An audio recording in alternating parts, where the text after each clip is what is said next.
This is a Sandy Boy Productions podcast.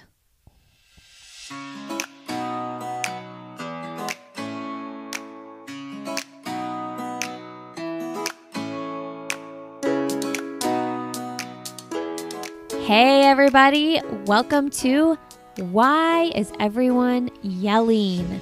With Lindsay Hine. I am your host, Lindsay, and I am so grateful you are here today. As we speak right now, my kids are definitely yelling and screaming in our attic doing karate. I don't even want to see what the scene is up there. If you are new here, welcome. I'm so grateful to have you joining us. And if you're returning, thank you for coming back and checking out the show some more. If you're looking for a way to support this podcast, help me get it off the ground, one way you can do that is by leaving a rating and review. It's super simple. You can do it on your podcast app of choice and subscribe to the show. That is just one way potential new listeners can find us, and it's super helpful. So thank you so much if you've already done that. Hey, today you're listening to episode 7, and I'm talking with Sergei Urban. Sergei is the man behind the DadLab. I don't know if any of you are following him over on Instagram already, or maybe Facebook, but he has over 1 million Instagram followers and over 3 million people on his Facebook page. He's not a teacher or a scientist, but he's a dad who found a lot of joy in connecting with his kids through science projects. He has 2 boys, and what started as a hobby has turned into really a full-time gig. He actually is the author of a book called The DadLab. I have a copy of it myself and have done a few experiments with my own kids. He's going to give some advice on getting started with science projects with your kids, and we get to hear about his favorite one to share with everybody. After this conversation, and really during our conversation, I felt very inspired to make sure I'm making connections with my kids on a daily basis, whether that's big or small. Just making sure we have those touch points where we feel like we are working together on something. I hope you leave this conversation feeling inspired as well, and just head over to his Instagram page, the DadLab, for some ideas for ways you can connect with your kids. All right, friends, enjoy my conversation with Sergei. Well, today on the podcast, we have Sergei Urban on the show. Welcome to the show. Hello. How are you doing today? Fantastic. It has been a long day, but so my boys are finally asleep, so I have time to talk to you. Okay, where do you live? So we are based in London. Originally, we actually moved with me and my wife. We moved from Latvia here to London about over 10 years ago. But now we are just based here, and the boys were born here, and this is our new home. Okay, so is it 9 p.m.? What time is it? Yes, 9 p.m. Okay, yeah, that is the end of a long day. All right, so you are the man behind the DadLab, and we are going to get all into that today. I'm super excited about it. But how old are your boys? My boys are 6 and 8 currently, but the curious fact about their birthday is that they were born on the same day, 2 years apart. They're exactly 2 years apart. Exactly, yeah. Wow. Okay, so I want to just kind of learn a little bit about the DadLab, how it got started. You all listening, he has 1 million followers on Instagram, and I know Facebook is like 3 million. So, I mean, this is a very successful business that you created at home with your boys. So just tell us how it all began. Yeah, I guess it's all began about 5 years ago. So I was a parent at the time already. So I was just doing some activities with my boys, and then at some point, my wife said, okay, why don't you share all the activities that you do with the kids on social media? And Instagram was one of on top of the most popular one at the time. So I just started posting that stuff online on Instagram. It's how it all started as a hobby, something that we're just sharing what we do. And bit by bit, just people started following me. So from zero, I was just growing bit by bit my followingship. Again, starting with all the friends saying, okay, follow that thing. And then somehow I found this niche. I found those people who were interested in the content that I was creating. So I found the a lot of this community that needed my information, needed all the inspiration that I was giving. So that is how it all started. Then I branched out to Facebook, and on Facebook, when I done that, I started uploading all the videos to Facebook too. And at one point, one of my videos went viral, meaning Oh. that it, yeah, meaning that it got more views than I had followers, and it was like in millions. And that week, from 5,000 followers on the Facebook page, it grew to 105,000 followers on Facebook page. Wow. Yeah, and that was the moment that was like turning moment, saying, okay, I should do something like that people really want, really need to do. And that was more or less the moment when I kind of started to turn it into a business, I guess. So I started turning it into my full-time job, basically. Wow. Yeah, that's pretty monumental if you are at 5,000 followers and you go to 105,000 followers. So how far into it were you at that point? Cuz 5,000 like that's a good following too. So you had people following along paying attention. Yeah, I'm not sure now, but it was probably a year, maybe a bit less. All right. So here's my first question. Why, and I'm asking you this because traditionally this is 2020, so a lot of mothers are working, but traditionally you don't see dads choosing to be stay-at-home dads. Now there are exceptions and there are plenty of them, but it's just not what you see normally. So tell us why that was your decision. Yeah, that's an interesting question. So basically, if we going back into my background, and it's what I say on my Instagram page, that I'm not a dad, or sorry, I'm not a scientist or a teacher. I'm just that.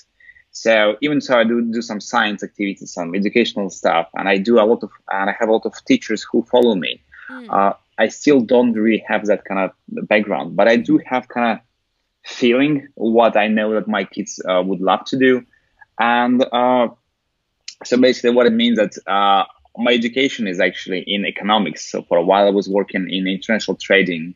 Then I moved to web development. And the time when boys were born, it was the time when I was working on the websites and stuff. And it basically means that I was just more or less freelance jobs. So I was like free to work or not to work whenever I want. So I was very involved in the uh, raising the kids from the very start, from the point when my wife got pregnant. So I was just helping her with everything. So I had this luxury of having spending this time with the kids and with my pregnant wife. And just bit by bit, I was just more and more involved in this, and this is how it's all happened. So it wasn't that I one day decided, okay, I'm going to quit my job and just stay at home and be with my children. It was like a graduate one, I was just changing diapers and taking them to different kind of classes and stuff. And then I realized that I actually spending more time with them rather than working.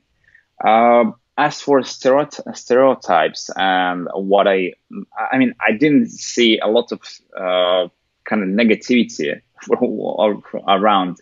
But the only thing I would say that every time when I was taking my babies to different classes, I was the only dad who was doing that at the time. And we're talking like, again, some 6 years ago here in London. But other than that, I'm sure that just a lot of things has changed. I remember since then, we had a big campaign here in London when dads were complaining that there is no changing facilities in men's toilets. So I guess it's all it's all good now. But yeah, I had that issue, but not anymore. Again, my boys are quite old now, so 6 and 8. It's big enough. Did you find that when you would take them to change them in bathrooms? Did you find that you had a problem finding changing pads in the men's bathroom? Yeah, but again, being a dad, I guess I was always getting creative, finding my way around to find the place basically. And you're getting the special mats, and you're just finding this tiny shelf that you can do that. So yeah, just all the creativity and engineering finally paid off, and it was just gonna help me on my daily life. Yeah, I mean, I definitely think that that's been a big change in the past even 5 years, adding changing tables to men's bathrooms. I mean, I can't tell you how many times we're out and I send my husband instead of me to the bathroom with the kids to change them. So you were freelancing. You were kind of doing your own thing. You were like working from home and being with your kids at the start of this. Okay, so let's get into the Dad Lab a little bit. Why science? Why did you choose to go down that path? I mean, I guess projects with your kids a lot of times are going to end up being sciencey, but where did your passion for science come from? I think the thing is, there was no kind of original, because the thing is, you have to understand that when I created that lab, I didn't have a big vision. Okay, this is going to be like science place for all the parents out there. It was something I was hoping to create something that would be useful, but there was no like any specific goal of getting 1 million followers on Instagram, nothing like that. So it's what I want to say. I was just growing this account, social media presence, and at the same time, I was getting to know what exactly I want to do with that thing, what it takes me, and I was just so basically it's changed quite a lot from the moment that I created to the moment that it's now. So now, with the fact is that I'm called the DadLab, and a lot of people think that I do a lot of science experiments, and that is true too. Because when I do science experiments, they're so fun enough that people actually do see those. But at the same time, I do a lot of crafts, I do a lot of art, and I do share my kind of fatherhood journey as well. So I just do a lot of different creative things to make sure that I inspire all the parents out there to do the same activities. And it's not about inspiring parents to teach their kids. It's about inspiring parents to spend quality time with the kids. Yeah. And the only time parents do spend time with the kids and actually enjoy it, it's when they're doing something fun, something they enjoy themselves.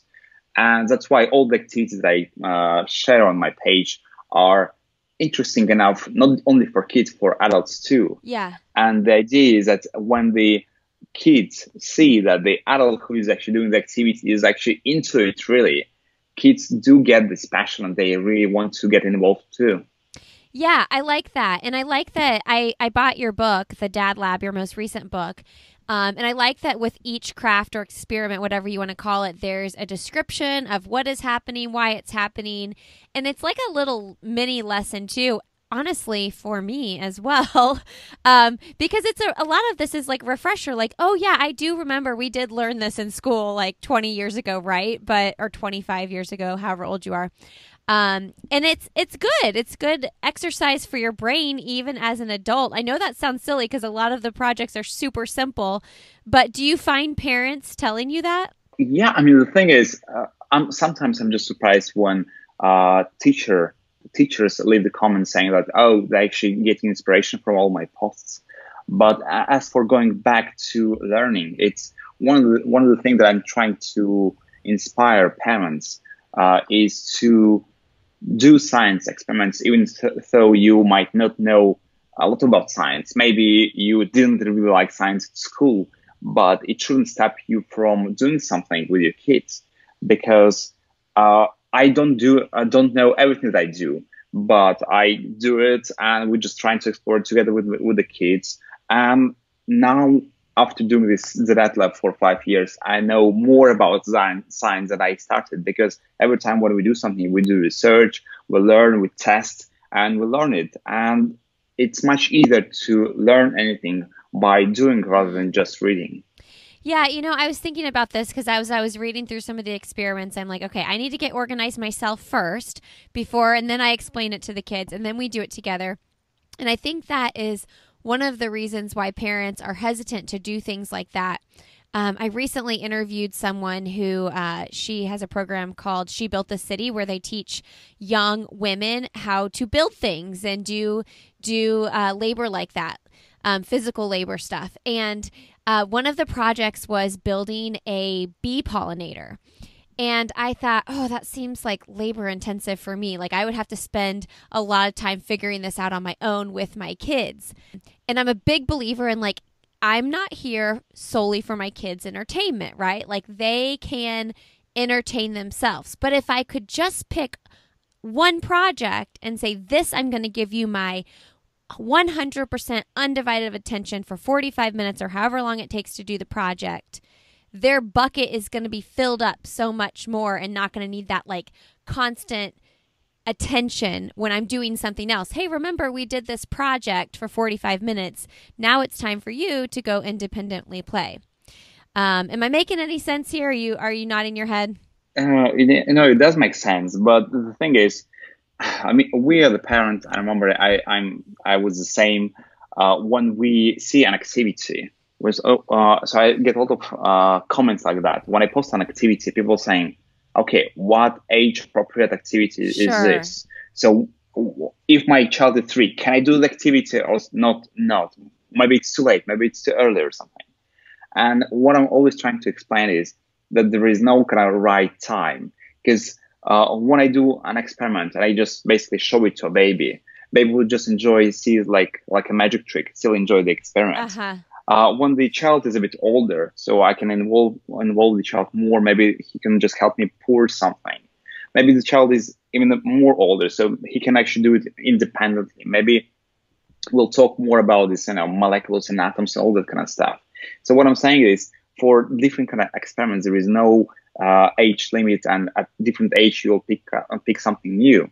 And whatever, if you have the DadLab book, the good thing about that book is that you don't actually need to get ready. The only thing you need to make sure that you have all the things that are actually in a list of materials. And then together with the kids, you just do step by step all this stuff. And then you just talk, what do you think this happened? Why do you think it happened? And if you don't know anything about science, that's fine, because you can just basically read the science explanation provided at the back of the book. And if you don't know it, you just read it and you learn it yourself together with your kids. And that is what it's all about. The book is just this learning experience that you don't have to get ready. And I'm not sure, I mean, some people don't believe, but I'm actually quite lazy parent, meaning that I wouldn't spend I wouldn't spend like hours preparing for some quick activity. I prefer just grab a few things and then get into actually doing the activity, into learning and playing. And that's why all the activities are simple enough. Again, no preparation. As long as you have all the ingredients, all the materials, you're ready to go. And all the supplies are actually quite simple stuff that you already have around your house. Like most of the stuff is actually in a kitchen, but maybe some tape, some pencils, and you're ready to go. Yeah, it's true. They are super simple. I do need to purchase a little bulk thing of balloons, because there are a lot of experiments with balloons. And the boys love that too. But I'm like, I just can order those on Amazon. And then we can have our little like tub of science experiment stuff. So when it's time to go do a new one, I can have like my go-to things, like the little plastic bag or whatever it is that's going to go with those experiments. Okay. So do you think we could give our parents who are listening a few tips on exploring science with their kids? Yeah, so the first one we already mentioned a bit is that if you don't know anything about science, it shouldn't stop you from doing any science with your kids. It's okay if you don't know everything, because we are parents, we're trying to be in control. We always want to teach our kids something. We have to know everything more than they do, but it's not always the case. And it's okay if you don't know science. You just do the science, and if your child asks why this is happening, it's okay to say I don't know. But then you do the research, either just online, ask Siri why this situation is happening. Or if you have a book, just read the book. The DadLab book helps a lot in that. So basically just do the research and trying to find out the answer together. And this is what science is all about, because sometimes people think that scientists, they know everything. And it's not the case. They just trying different things. They see that what works, and that's the truth. So they're not afraid to try. And this is what I'm trying to tell parents. Don't afraid to try things that you might not know. I love that. It's so true too. I think that that's one of the biggest takeaways I hear from these conversations is like, it's okay to tell your kids you don't know the answer. There's a lot of things in life we're not going to know the answer to when they ask. Yeah, and just growing on that, there's another important bit that sometimes parents or kids don't try some activities because they are afraid of failure. And I'm saying just with science experiments, you can never fail, because if you're getting a result completely different from what you expected, experiment happened and it proved that the way you did it didn't work. So you have to try different things. And this is like learning curve. So you tried, you got completely different results. So you try something new, hoping to get the result that you wanted. So the failure is not even an option here if you're doing any science experiments. But at the same time, this failure is something that we have to teach our kids and make them brave enough to try different things. Because again, failure is a part of learning process, and they shouldn't be afraid of that. I love that too. And it teaches another thing too, which is patience. My oldest, he patience is rough for him. I mean, it's rough for all kids, but he's 8 now, and this dates back to when he was 2.5. I remember his preschool teacher told me he was standing in line to wash his hands, and he looked at her and he said, "Mrs. Kelly, being patient is hard." And I'm thinking, man, what 2.5-year-old says that, But to this day, of all my kids, he still struggles with patience probably more than the rest of them. And what a lesson in patience, because also with this stuff, you have to have patience waiting to see what happens, and you don't get instant gratification, which is the culture that we live in, right? Instant gratification for everything. So I love that message of patience. And I also love the message of being okay for things not to work, because if you expect everything to work out the second you do it, you're not going to see the results that you always want to see. I love that. Yeah, and the last thing I would just add to the list of the tips I'm giving away is that for parents, don't be afraid to give children the control. Because sometimes, again, coming back to the book or specific instructions, if you expect your child to do a very specific task, that is, you're saying, okay, so here is a balloon, here is whatever something, and this is what we're going to do. And children, being curious creatures, they just trying to do something completely different. And what I'm trying to say that the book, whatever instruction you're reading for any science activity or any kids activity, don't force it. So this is the moment when the child actually trying to use those materials into making his own experiment. This is learning process. So don't discourage them to stop and basically just make sure that they continue doing what they're doing. But obviously you can just guide them saying, okay, why don't you mix those two things and see what happens? That's always good. But what I'm saying is, if you're reading some instructions and you want your children to follow them, not all children would be happy with that. So just give the children the control. And I'm sure at some point, after trying 10 different things, they're going to try that thing that you want them to do in the first place. Yeah. And I'm sure the older they get, too, the more control they can have as far as reading the experiment. I mean, this book, the DadLab, your most recent book, I think my 8-year-old could just read it and do some of the experiments all by himself without my help at all. Yeah, completely independently. I mean, the thing is, I try to include quite different kind of activities. Some of them are actually quite for smaller kids. Mm-hmm. Some of them are actually for adults, and it's fine too. Because when I was doing some experiments, doing my research, I was just really curious about what exactly is going to happen. When you're lighting a light bulb with like static electricity from I just read that one this morning. Something. Yeah, and it's just mind blowing. And you want to try to see, does it really work? So what I'm saying is different activities for different age, and anyone will find something fun to do there. Yeah, I took my boys to breakfast this morning and we were looking through the book together, and that was one of the ones that my son Marshall picked out to do. And I was like, really? That'll light a light bulb? I want to see that happen.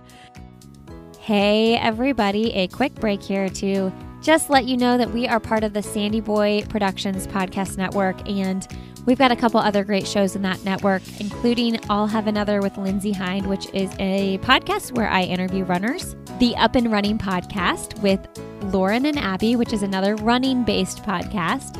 They bring you all of the latest news in elite and professional distance running, And then we have the Illuminate podcast, which brings you stories of people doing really cool work in the world, people who are doing impactful work that are changing lives every single day. So if you enjoy this podcast, I'm sure you will enjoy some of those podcasts in our network as well. And I do want to let you know you can find us on Instagram. We are Why Is Everyone Yelling over there? And we also have a Facebook group, Why Is Everyone Yelling? There's a really great thread going right now on what everybody's making for dinner tonight, and my hope is that we can help you and empower you and encourage you in your parenting journey over there. We are also reading a book together over there called The 7 Spiritual Laws for Parents. It's a really, really good one. All right, enjoy the rest of my conversation with Sergei. I know there are hundreds of probably thousands of little different experiments that you've done, but what is one that you can share with everybody to walk away and do with their kids today? I guess there is one experiment that very close to my heart for 2 reasons. First reason was it was the one that went viral first in the phrase was that I mentioned before. And second of all, it was one of the experiments that my kids wanted to do and very specific one moment when I wanted it to. So the experiment is to do with candies. So we have done it with Skittles. Okay. So with Halloween around the corner, it's perfect time because, again, coming back to the reason why I like it, a couple of years ago, when kids came back from Halloween for trick-or-treating, getting all the candies, they put this sacket of the Skittles aside, saying, okay, we're going to use those for the experiment. So this is what I love. So they learn something, they like it, and they want to continue. At the same time, they're reducing the amount of sugar they're going to consume. So that was win-win-win. Yes. So back to experiment. So basically, you can use Skittles, M&Ms, or basically any candies that have some colorful sugar coating on them.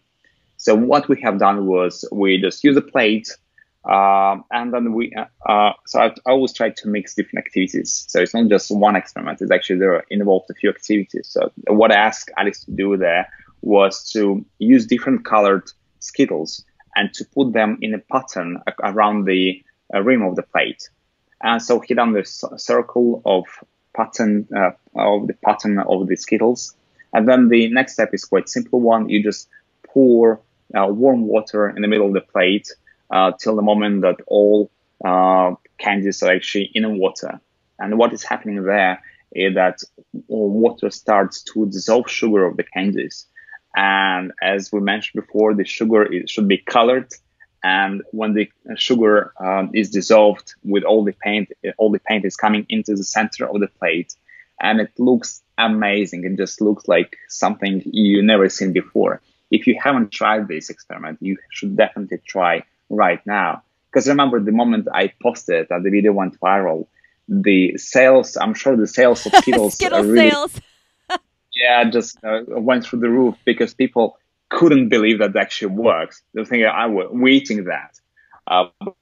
Can I keep it? I remember some comments, people saying, can I actually put it in the freezer? Can I keep this beautiful picture? Oh.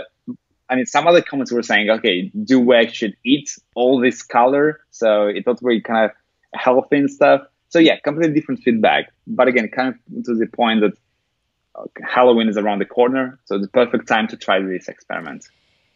I love that it's close to your heart because and because it went viral, because it's like, it kind of is, would you say, when your business became a business and took off? Yeah, I can say that. Yeah, definitely. Wow, that's so cool. Okay, I'm going to definitely do that with my kids. I'll have to go buy Skittles. You should have got yourself like a affiliate link on Skittles before you posted that video. You didn't know it was going to blow up so much. Exactly, yeah. Okay, so one thing that I have heard you talk about before is how important it is for your kids to stay curious about the world, and I love that.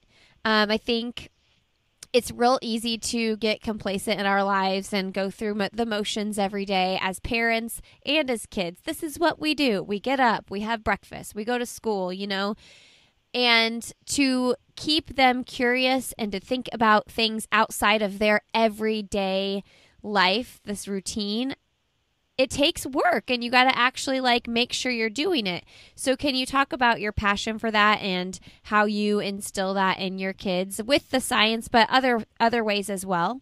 I mean, the thing is, there is always this paradox that, from one hand, we want our children to be, curious, ask all the questions, to explore new things, to question everything. But on the other hand, we are parents. We are kind of really sometimes can't be bothered to answer all the questions that we're getting, to be criticized for everything that we ask our kids to do. So it's difficult. But what I'm saying is, when parenting is difficult, it means that when the children are going to grow old and going to get independent, it's going to be a better life and easier life for them because they're going to have all these skills. They're going to ask questions. They're going to challenge everything that they hear. And this is what we want to do. And what I'm trying to inspire other parents to do with their kids is to make sure that they know that they try to teach the kids to basically push boundaries, just be brave and just try something new, something you didn't know, or maybe do different experiments. And when I'm saying experiments, it basically means that sometimes we do these beautiful videos of the experiments that you just mix things together and it just, foam is all over the table and it's different colors, or maybe, I don't know, some flashes and stuff. But sometimes I just put a different kind of flasks of different stuff and different kind of liquids and maybe some stones and I don't know, different kind of stuff. And my boys just love sitting and just mixing those together. And this is what we want them to do, to learn how to try things and how to get to the moment what they want to get just by trying and just, again, small failures there, here, and just twisting everything to make sure that they reach the goal that they want. I love that. I have this calendar downstairs. My boys are your kids remote learning right now? No, actually, we started school in September. Oh, you did? Okay. My Yeah. little two boys go to daycare full time, but my big boys are home remote learning. And I have this calendar of kind of our schedule, and on the side I'm trying to put like a message every day, like something different. And I think you just inspire me for my message tomorrow. Just needs to be try something new today. I love that. Yeah, and try something new. It's something that I always tell my kids when we're talking about food. Food is always a problem. Oh, seriously. I know. I've been trying to. I have noticed my bigger two boys have started to explore more. So I'm like, okay, I didn't totally ruin it by letting them eat peanut butter and jelly for many meals growing until this point. I love that. Okay. No, but what I'm telling them, and it's actually true from science point of view, is that when kids are growing, their taste buds are actually changing. And if they tried something a year ago, or maybe like, I don't know, 6 months ago, and they're trying it now, it might taste differently. That's why I'm sometimes, when they hate eating something, I'm saying, okay, just try just a little bit because, you're growing and actually it changes. Maybe you're going to like it. And sometimes it works. It does sometimes. I like to say, hey, you are missing out. This guacamole is so delicious, and maybe you didn't like it 6 months ago, but just try it again, because if you do like it this time, it's a whole new world with food if you can eat some guacamole. Exactly, yeah. I read somewhere, I don't know what the number of times it is, but there's also something like sometimes they have to try something 5 or 6 times before, consecutively before they realize, oh, I actually do like that, because new tastes seem different. And so they don't think they like it. And then they keep trying and they realize, oh, it's different, but I do like it. I don't know the science on that. The easiest way is to put something and they're eating and not realizing what they're actually eating. Because sometimes, like my older one, sometimes he just doesn't like the specific color or the idea of him eating this. But if he just eats, it could be just fine, and that's again works quite well as well. I know. I've always thought I would be the mom that like hides vegetables in like pasta sauce and things like that gets like pureed up, and in all reality, I've been lazy and haven't done that, but we're trying. We're trying. I have a couple more questions, like just about the DadLab business, and then we'll wrap up here. So now that you have you written 2 books? No, I've written one book, and I originally released it here in UK, and then I adapted the book to American market, and I included 10 more activities, and I changed the book a little bit, and then so I have like 2 books in English language, which are very similar but different. Okay. And then the book has been translated into other languages like traditional Chinese, Korean, Portuguese, Vietnamese. Basically, it's all over the world in all main languages. Does that feel crazy? Like, is that a dream? No, the thing is, to be honest, it took an agent about 6 months to convince me to write a book. Really? Because, me, author, it's not something that I ever thought in my life. Me writing a book, how could that happen? So when the British agent approached me, and she started telling me that you can actually write a book about it. And I was saying, okay, how? But after 6 months, so we signed a contract, and after the book was released, I was really happy that happened. So because again, one of the things is that we're keeping our children offline because we can so far. And what I'm telling them, about social media, I'm trying to explain like generally what social media is. I'm saying, okay, I have like 3 million followers on Facebook, and he's like, okay, 3 million sounds like a lot of people, but it doesn't actually mean anything to them. But then when I was saying, okay, I actually wrote a book.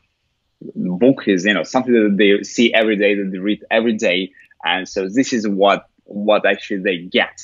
So my dad wrote a book is actually something that they treasure as my achievement. Wow.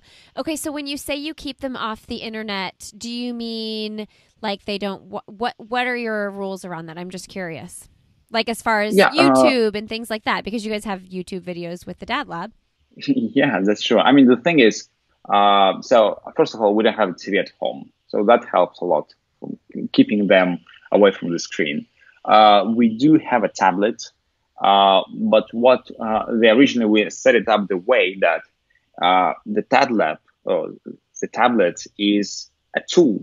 It's a tool to do something, and usually the way we set it up, it's educational tool basically. If you want to do some learn how to play piano, you can get an app and learn how to play piano. If you want to play chess, to learn how to play chess, you can get another app and learn that. So basically anything, because there are so many different kind of apps, websites that provide a lot of online basic education. And that's it. So basically now, if my boys want to do something on a tablet, I'm saying, okay, so what do you want to do? And they say, okay, I want to learn piano or I want to play chess, and it's all fine. So because we set it up not as an entertainment, but we set it up as a learning tool. And the thing is, yeah, but the thing is, what people don't realize sometimes that all the tablets, all the screens, they're super great in as a learning tool, because sometimes you can't travel to Antarctica to see how it's out there, but you can actually watch the video about it, and that's going to be like good learning experience for children. So we're trying to do that. So, and rather than saying, okay, here is a tablet and you can just watch something on YouTube, we do very specific tasks, and it works so far. Again, my kids are 6 and 8, still works. They haven't figured it out that you can just basically go and just search anything watch online. Shows, but again, exactly. But at the same time, I use the app to control what they have access to. So it's very simple. So if they just go to, if they want to install a different app or just go to the website, they can't do that because the app gonna block it. So, okay. So yeah, that helps. Let me ask you this. So no TV in your house. Did you not have a TV before you had kids? Is that just kind of how you and your wife do things? No, it was, so basically we were moving. So again, My wife was pregnant, so we're moving to a bigger house. It was a second child, and we were moving from renting a flat to renting a house. And it was basically from fully furnished with TV to completely unfurnished without a bed. So we basically, bit by bit, we needed to buy everything. And when the turn came to buy a TV, we just kind of didn't. And I'm really, I actually, for a little bit, because we had TV before that, I was struggling a bit. I mean, what we're gonna do? I mean, everyone has TV, so Yeah. let's just. But then I realized that by not having TV, I can actually plan my time. So if I decide to do something in the evening, and I just went, sat on the sofa and accidentally turn on TV, I can just lose the whole evening because there is something really interesting happening there. But now there is no TV distractions. So basically, if I decide to do something, I just go and do it.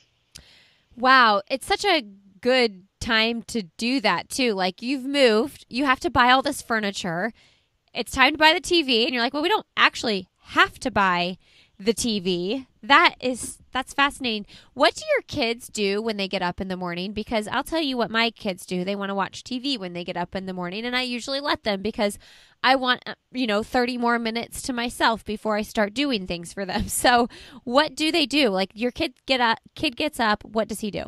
Yeah, that's a good question. Because the thing is, so I guess they didn't have a TV for so long, so they don't really kind of ever count on it. Yeah. So basically, my older one, he always wakes up before everyone else, and he just reads. He reads, which is like perfect activity for morning. Yeah. It's very silent. He's not gonna bother anyone. He's just sitting there and reading and learning at the same time. Is the perfect activity for the morning. When my younger one wakes up a bit later, they just basically try to play together. Sometimes the younger one reads too, not as often, but most of the time they just basically play together, just trying to entertain each other. Because again, one of the reasons because they just don't have TV, and if they don't do anything, they're gonna get bored, and they don't want to be bored, so they always coming up with something. And usually, what they ended up doing, they doing the workshops for each other. When one child tried to come up with some kind of craft on the go and explain how to do that craft to another child.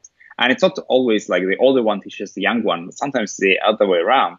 And sometimes in the morning when we wake up, we can see like two, crafts or two pictures that look similar but different.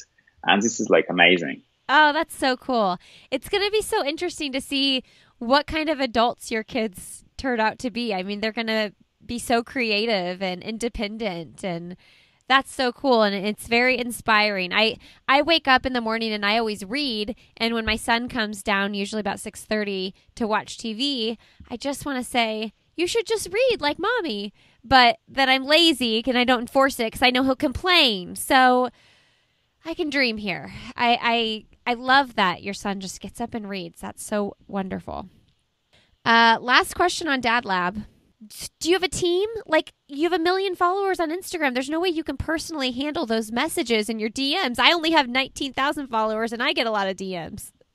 No, I mean, at some point, I'm just looking back, I'm thinking, obviously, I'm doing that, filming my boys, and my wife supports me.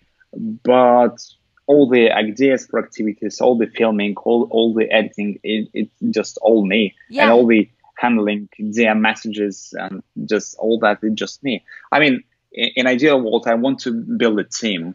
In ideal world, I actually want to build more than a team. I want to build more businesses, because what happened was I realized that when I created the DadLab, I created not just kind of my username on social media. I created a brand, and now I'm thinking that maybe it's a time for me to use that brand into making some services or products for parents out there. So if your listeners have any ideas and want to collaborate with the DadLab to create some unique service, product or something, just reach out to me through DM on Instagram. Yeah, you could totally have like a subscription box where you send out science experiments, like 3 experiments a month or something, where you have it printed out with all the details and the supplies, all the balloons you need or whatever. And oh, parents would sign up for that. There you go. There's a service for you. I'm sure you've thought of it. Yeah, I mean the thing is, so it takes a lot of time and it takes a team. So I just For need to sure. find right people to make that, to help me to build that. For sure, 100%. Well, this is all very exciting. What's one thing professionally or personally that you'd like to do that you haven't done yet? Personally, I'm now on the journey of finding something that I kind of want to do as a hobby or maybe like a workout. So I kind of recently went to snowboarding trip when I was snowboarding for the first time. I love that. So now I'm trying to get into biking. So done a couple of 3 times I actually was riding about like 20 kilometers, and I kind of enjoyed that. So I'm just trying to find something like a hobby. But one thing that I have done I kind of enjoyed was climbing the highest mountain in here in UK. When I'm saying climbing, it's not like, me with the like Uh hammer huh. in the ice. It's not. It's basically just long walk up the stairs on the mountain. But I still kind of enjoy the experience very much. So and it from the so I have the to do the bucket list, I guess, is to climb the highest mountain in the world, which is Mount Everest. So that would be a nice trip. But apparently it's a quite long trip and I can't take kids with me.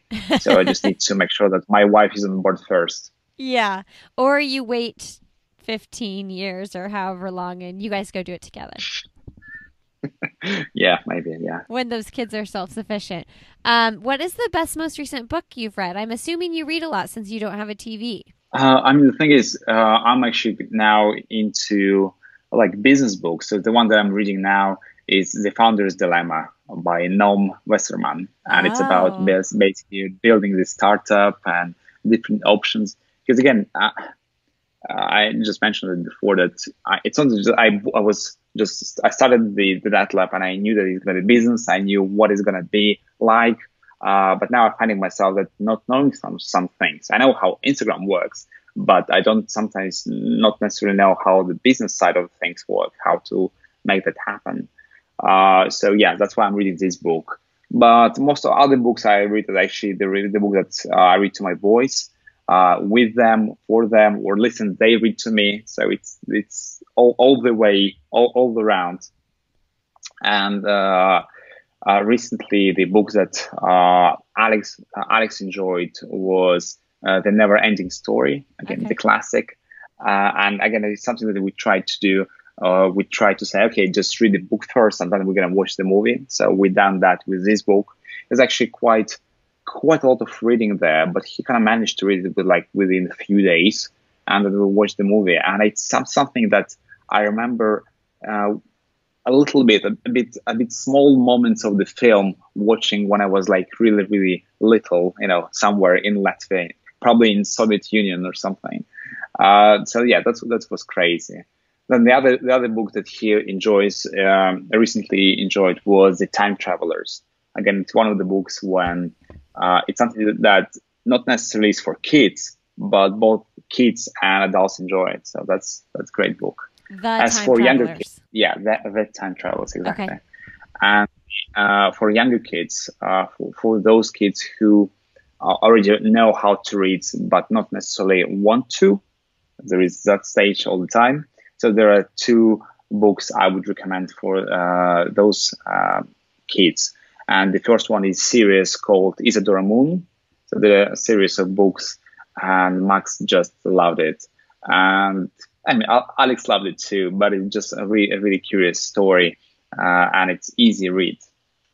And another series is the Treehouse series. Okay. And the cool thing about Treehouse is that it's actually the book is so big, but there is not a lot of text on the page. But so it's quite easy read and quite quick read. But then after your child, reads for a little bit, and he come back to you saying, "Oh, actually, I read this huge book." It's like he's so proud of this moment. And actually, me as a parent, I'm still the same. Just you read that big book, and just it's amazing. So that's the Treehouse series I would definitely recommend too. Oh, I love those suggestions. Thank you so much. Yeah, I am just admitting right here that my 8-year-old is probably behind on reading a little bit because I haven't encouraged it as much as I should. That's part of the reason I've started this podcast, though, because talking to people like you is truly inspiring to me to then go do that with my kids. But we just went to the library this morning and we got the Boxcar Children books. Did your kids ever read those? Yeah, to be honest, my wife is in charge of getting books, so I'm just more or less reading those. But she's sometimes actually now my Alex is an 8-year-old and he reads magazines. Sometimes he saying, "Okay, I read this magazine and it recommends this book. Can we get one?" So Oh, this is how we're nice. getting. And the thing is, around the house we have too many books, too many Uh-huh. books. We don't have so many toys now, but all shelves are just, all tables are covered just with piles of books. And it's great, but just we definitely need to sort out the storage. Oh, I that's so good. Okay. Yeah, I'm trying to tell my son once you get into the story of a book, it's just as good as a TV show. And I love that you are having your kids read the book before you watch the movie. As an adult, I do that. I want to read the book first, and then the movie is so much more fun to watch because you have all these like visions of what's going on in your head. So great. Okay. What is your last message that you want to send to the audience today? The last message, I guess I'm just going to repeat all the three tips that I would talk about like in the very beginning. Just don't for parents, don't afraid to try things with your kids that you might not necessarily know the answer to. So don't be afraid to for your child to ask you something and to reply I don't know, and just do research together with the kids. And then again, don't afraid to fail in doing something, and don't afraid to, and allow your children to fail doing something, because sometimes parents, we are overprotective and don't allow kids to make any mistakes. So just please allow them to do those. And last thing would be just give children a bit of choice, a bit of space, a bit of control over their lives, because they need to learn the independence as well of trying, exploring things on their own pace and their own way. So good. Thank you so much. Thank you. Okay, that wraps today's episode. Thank you, Sergei, for coming on the show. Again, you can find him over on Instagram, the DadLab, as well as Facebook. Make sure you check out his book, The DadLab. It's got all kinds of great science projects you can do with your kids in there. You can find this podcast on Instagram. We are Why Is Everyone Yelling, as well as our Facebook group. And you can find me personally on Instagram. I am Lindsay Hine 626 over there. I would love to connect with you. Thank you all so much for being here. Have a really great rest of your day, and we'll see you next week.